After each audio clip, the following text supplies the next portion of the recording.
کہ اگر تمہارا آج تمہارے کل سے بہتر نہیں تو تم خسارے میں ہو. خسارے میں ہوں میں اگر آج میرا کل آج سے بہتر نہیں ہے. فکر نہیں ہے, تفکر نہیں ہے, ذکر نہیں ہے, عبادت نہیں ہے. یہ نہیں کہ آپ صبح شام مصلی پہ بیٹھے رہیں نا, لیکن جتنی بھی عبادت کریں کنسنٹریشن کے ساتھ, تفکر کے ساتھ, چاہے تھوڑی دیر, اور اپنی اطراف کی زندگیوں میں نظر ڈالیں. مشکل میرے ہدف میں ہے, خدا کیا نہیں ہے مشکل, میں مشکل میں ہوں. آغا صاحب میرا کام نہیں چل رہا, میرا کام سلو ہوا ہے, میرے آفس میں یہ مسائل ہو رہے ہیں, میرے گھر میں یہ مشکلات ہو رہی ہیں. عزیزان محترم, کبھی تھوڑی دیر تنہائی میں بیٹھیں, اپنی طرف نگاہ ڈالیں, اپنے اندر نگاہ ڈالیں, آپ کو خود اپنی گراہیں نظر آنا شروع ہو جائیں گی. کیونکہ ہم اپنی طرف نہیں دیکھتے, ہم سب باہر دیکھ رہے ہیں.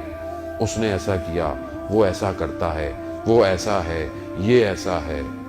اور جو تھوڑا بہت ہمیں تنہائی کا ٹائم ملتا ہے وہی ہم ٹی وی دیکھتے رہتے ہیں. اور ہمارے ٹی وی میں کیا دکھاتے رہتے ہیں, وہ ہمیں تو گھمائے جا رہے ہیں بار بار. ہم تو ذہنی طور پر فقیر ہو گئے اور ہمارے پاکستانی ٹی ویوں کے اینکر جو ہے وہ کروڑ پتی ہو گئے. ہم سے دیکھ رہے ہیں, ہمارا شعور ہی نہیں ہے.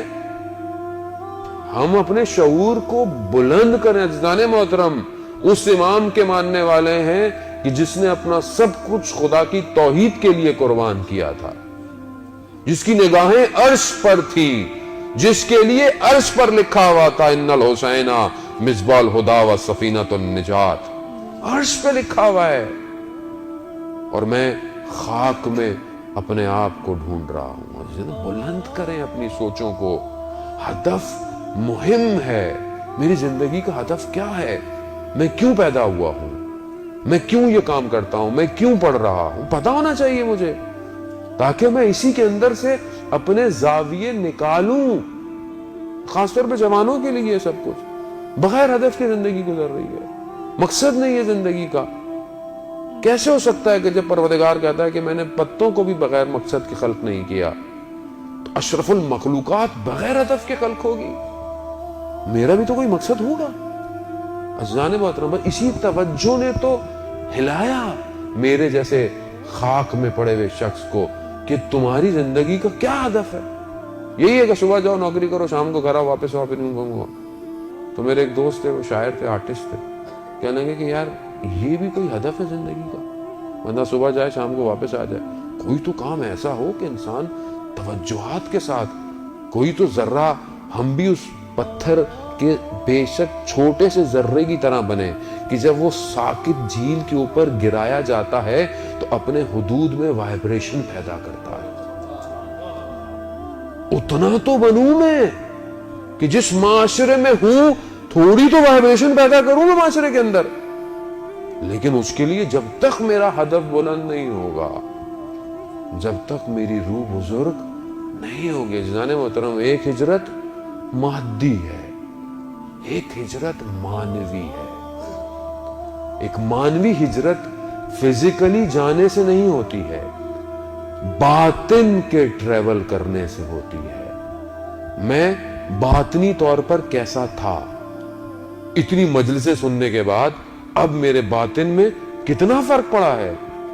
خوب اس ہجرت کو کریں, اس ہجرت کو کوئی نہیں روک رہا آپ کو. آپ کو مانویت کو تو کسی نے نہیں پکڑا ہوا.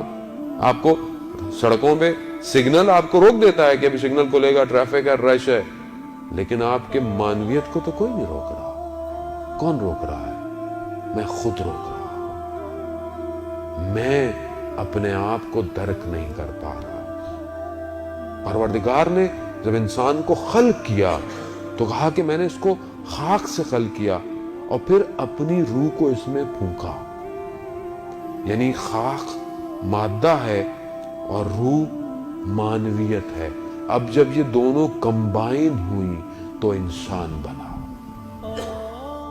اور افسوس یہ ہے کہ جب میں اس دنیا میں آیا ہوں تو میں صرف اپنے مادے پہ توجہ دے رہا ہوں. یعنی میرے کپڑے اچھے ہونے چاہیے, میری شکل اچھی ہونی چاہیے, میری صحت ایسی ہونی چاہیے.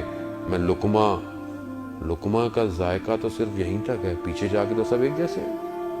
لیکن ساری میری کوشش کس پر ہے کتنی میں نے کوشش کی کہ اس بدن کے ساتھ، ٹھیک ہے اس کا بھی خیال رکھنا ہے کیونکہ اچھا بدن ہوتا ہے تو روح کو اچھی اپلفٹ کرواتا ہے، لیکن کتنی میں نے روح کی خوراک دی، کتنا میری وہ روح پرواز کرتی اور حرکت کرتی، کتنا میں نے کام کیا، میں متوجہ ہوں بھی کہ نہیں ہوں، مجھے پتہ ہی نہیں ہے، میں تو اتنا مادے میں ہو گیا ہوں کہ مجھے پتہ ہی نہیں کہ روح ہے بھی یا نہیں ہے۔